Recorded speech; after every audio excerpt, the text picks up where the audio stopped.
ਅੱਖਾਂ ਜਦੋਂ ਮੀਟੀਆਂ ਜ਼ਮਾਨਾ ਮੈਨੂੰ ਰੋਵੇਗਾ, ਅੱਖਾਂ ਜਦੋਂ ਮੀਟੀਆਂ ਜ਼ਮਾਨਾ ਮੈਨੂੰ ਰੋਵੇਗਾ, ਆਪਣਾ ਤੇ ਆਪਣਾ ਬੇਗਾਨਾ ਮੈਨੂੰ ਰੋਵੇਗਾ। ਤੇ ਜਦੋਂ ਨਾ ਮੈਂ ਦਿਸਿਆ ਮੈਖਾਰਾਂ ਨੂੰ ਮੈਖਾਨੇ ਵਿੱਚ ਜਾਮ ਟੁੱਟ ਜਾਣਗੇ, ਮੈਖਾਨਾ ਮੈਨੂੰ ਰੋਵੇਗਾ। ਕਈ ਲੁੱਕ ਲੁੱਕ ਰੋਣਗੇ ਤੇ ਕਈ ਬੁੱਕ ਬੁੱਕ ਰੋਣਗੇ। ਗਲੀਆਂ ਦਾ ਅਜਾਣਾ ਤੇ ਸਿਆਣਾ ਮੈਨੂੰ ਰੋਵੇਗਾ। اور کہا تھا کسی درویش نے بے قدراں کچھ قدر نہ جاتی۔ السلام علیکم۔ مرد مجاہد، ناموس رسالت کی خاطر تن تنہا کھڑے ہونے والے دلیر، جس کی آواز سے ایوان اقتدار اور ایوان کفر کانپتے تھے، وہ عظیم ہستی اس دنیا سے رخصت ہو گئی۔ اس طرح کسی محاذ پر ڈٹ جانے والا اب شاید ہی کوئی آئے۔ ان کی دلیری اور بہادری کا ایک واقعہ کچھ اس طرح سے بھی ہے کہ انہوں نے وزیر اعظم عمران خان کو کھری کھری سناتے ہوئے کہا تھا کہ اگر کسی کو صحابہ کرام کی شان سمجھ میں نہیں آتی تو وہ پہلے پڑھ لیں، ایسے ہی ٹی وی پر بیٹھ کر صحابہ کرام کے بارے میں باتیں نہ کریں۔ انہوں نے وزیر اعظم عمران خان کو مخاطب کرتے ہوئے کہا تھا کہ اگر آپ کو تقریر کا اتنا شوق تھا تو پھر زندگی کرکٹ میں گزارنے کے بجائے دین پڑھنا تھا۔ غرض کہ ان کی بہادری اور دلیری کے کون کون سے واقعات یہاں بیان کیے جائیں۔ مولانا خادم حسین رضوی صاحب کون تھے اور کہاں سے آئے تھے؟ آج سے کچھ سالوں پہلے تک ان کے بارے میں کسی کو کچھ زیادہ نہیں معلوم تھا۔ اگر تفصیلات میں جایا جائے تو ہمیں معلوم ہوگا کہ سابق گورنر پنجاب سلمان تاثر کو قتل کرنے والے ممتاز قادری کی سزائے موت کے خلاف منظر عام پر آنے والے یتیم خانہ چوک لاہور کے مقامی مسجد کے خطیب اور بریلوی مکتبہ فکر کے جید عالم دین شیخ الحدیث علامہ خادم حسین رضوی کو عالمی شہرت نومبر 2017 میں قانون توہین رسالت میں ترمیم کے خلاف فیض آباد کے طویل اور کامیاب دھرنے سے حاصل ہوئی۔ علامہ خادم حسین رضوی نے ستمبر 2017 میں تحریک لبیک پاکستان کی بنیاد رکھی اور الیکشن 2018 میں ان کی جماعت حیران کن طور پر ملک کی چوتھی بڑی جماعت بن کر سامنے آئی۔ علامہ خادم حسین رضوی معذور اور ویل چیئر پر ہونے کے باوجود جوانوں سے زیادہ متحرک تھے۔ پنجابی زبان میں اپنے منفرد جلالی خطاب سے وہ لوگوں کے دلوں کو گرمانے کے فن پر کمال دسترس رکھتے تھے۔ علامہ خادم حسین رضوی کو فارسی زبان اور شاعر مشرق علامہ اقبال پر عبور حاصل تھا۔ اپنی تقریروں میں علامہ خادم حسین رضوی اقبال کی شاعری سے سماع باندھ دیتے تھے۔ ان کا انداز بیان کافی سخت ہوتا تھا اور ناموس رسالت صلی اللہ علیہ وسلم کے دشمنوں کے لیے تو وہ کسی رعایت کے قائل نہ تھے۔ علامہ خادم حسین رضوی صاحب ناموس رسالت صلی اللہ علیہ وسلم پر نہ صرف کھل کر بولنے کا ہنر رکھتے تھے بلکہ آپ کا لگایا ہوا لبیک یا رسول اللہ کا نعرہ ختم نبوت صلی اللہ علیہ وسلم کے منکرین کے لیے تیر بن کر برستا تھا۔ علامہ رضوی صاحب کرشماتی شخصیت اور جلالی طبیعت کے مالک تھے۔ خادم حسین صاحب نے پاکستان سمیت دنیا بھر میں تحفظ ناموس رسالت صلی اللہ علیہ وسلم اور مسلمانوں کے دلوں میں عشق محمد جاگزی کرنے میں تاریخی کردار ادا کیا۔ علامہ خادم حسین رضوی نے اپنے مختصر سیاسی کیریئر میں ملک بھر کے بریلوی مکتبہ فکر میں جان ڈال دی تھی۔ الیکشن 2018 میں علامہ خادم حسین رضوی کی جماعت ملک بھر میں چوتھی بڑی سیاسی قوت بن کر سامنے آئی تھی۔ کئی حلقوں میں تحریک لبیک کے امیدواروں کو ملنے والے ہزاروں ووٹ سیاسی جماعتوں اور مبصرین کے لیے دھچکا تھا۔ سندھ میں تحریک لبیک کے ایک امیدوار نے واضح برتری کے ساتھ صوبائی اسمبلی کی سیٹ پر کامیابی حاصل کی تھی۔ نظریاتی اختلاف کے باوجود مخالف مکتبہ فکر کے جید علماء خادم حسین رضوی صاحب کو بڑی قدر کی نگاہ سے دیکھتے تھے۔ خادم حسین صاحب 54 برس کی عمر میں انتقال کر گئے۔ تحریک لبیک پاکستان کے بانی مولانا خادم حسین رضوی کی موت کورونا وائرس کے باعث ہوئی۔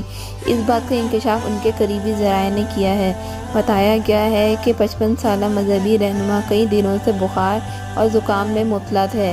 ان کے ایک ساتھی نے بھی اس کی تصدیق کی ہے کہ دھرنے کے لیے اسلام آباد روانگی سے قبل انہیں زکام اور بخار تھا۔ اسلام آباد کے سرد موسم اور ہواؤں نے رہی صحیح کسر نکال دی۔ انہیں کچھ دنوں سے سانس میں دشواری کی شکایت بھی تھی۔ ان کی وفات کے حوالے سے صحافی مبشر زیدی کا سماجی رابطے کی ویب سائٹ ٹویٹر پہ ٹویٹ کرتے ہوئے کہنا ہے کہ مولانا خادم حسین رضوی کا انتقال کورونا وائرس کی وجہ سے ہوا، اور اس بات کی تصدیق شیخ زاید ہاسپٹل کے ترجمان کی جانب سے کی گئی ہے۔ اس سلسلے میں شیخ زاید ہاسپٹل کے ترجمان سے تصدیق کرنے کے لیے رابطہ کیا گیا تو انہوں نے بتایا کہ ابھی وہ تفصیلات فراہم کرنے سے قاصر ہیں، تاہم انہوں نے تصدیق کی کہ ڈاکٹروں کی ٹیم نے ان کے کورونا ٹیسٹ کے لیے سیمپل لیے تھے۔ ان کے نتائج کے حوالے سے سوال کے جواب میں ترجمان شیخ زاید ہاسپٹل نے کہا کہ اعلیٰ حکام ہی اس سلسلے میں جواب دے سکتے ہیں، تاہم محکمہ صحت کے معتبر ذرائع نے بھی تصدیق کی ہے کہ مولانا خادم حسین رضوی کی رپورٹ سے معلوم ہوا ہے کہ وہ کورونا وائرس کا شکار بنے ہیں۔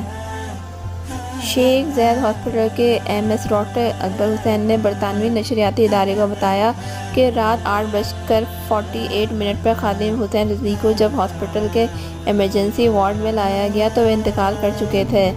ڈاکٹر اکبر حسین کے مطابق کسی کو مردہ حالت میں لائے جانے کی صورت میں ہاسپٹل موت کی وجہ کا تعین نہیں کر سکتا۔ ان کے خاندان اور جماعت کی قیادت کی جانب سے ان کا پوسٹ مارٹم کرنے کی بھی اجازت نہیں دی گئی۔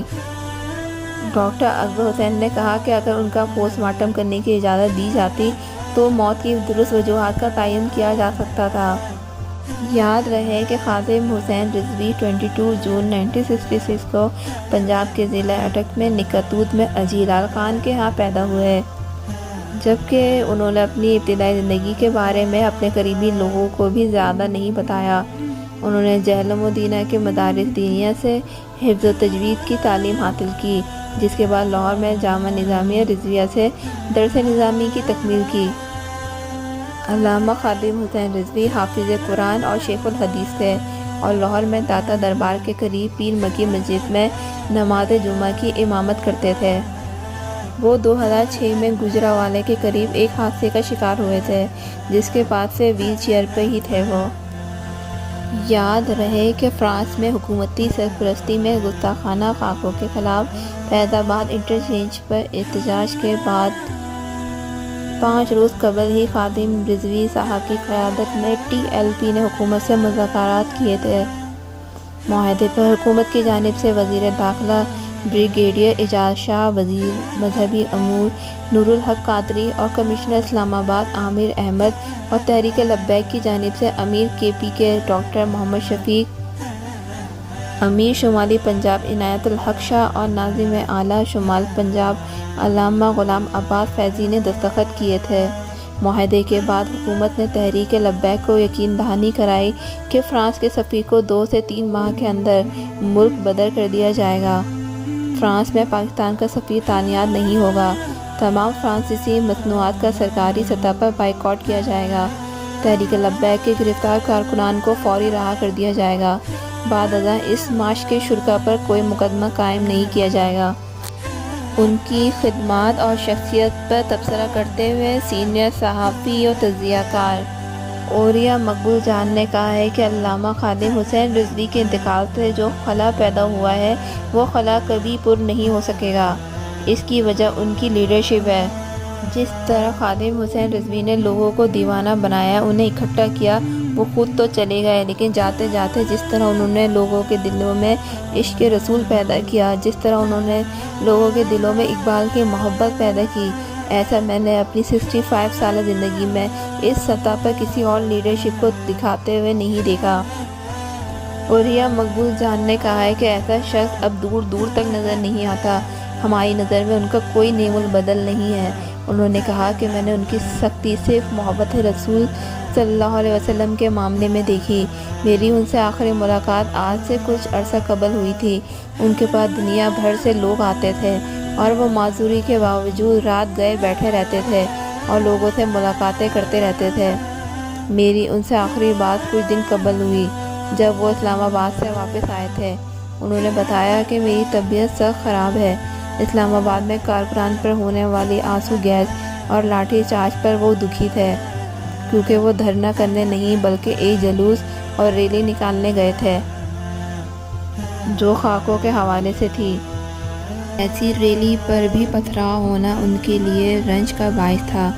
عوریہ مقبول جان نے مزید کہا کہ عموماً ہوتا یہ ہے کہ اولاد ایسے جدوجہد کرنے والے باپ کے ساتھ نہیں چلتی، لیکن خادم حسین رضوی کے بیٹے، ان کی بیٹیاں سبھی اپنے والد کے ساتھ تھے۔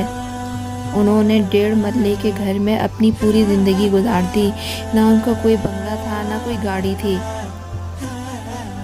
واضح رہے کہ تحریک لبیک پاکستان کے سربراہ خادم رضوی صاحب کی نماز جنازہ ہفتے کی صبح اقبال پارک میں ادا کر دی گئی۔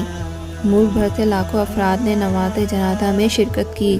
اس موقع پر رکت امیز مناظر دیکھنے میں آئے، لوگ دھاڑے مار مار کر روتے رہے۔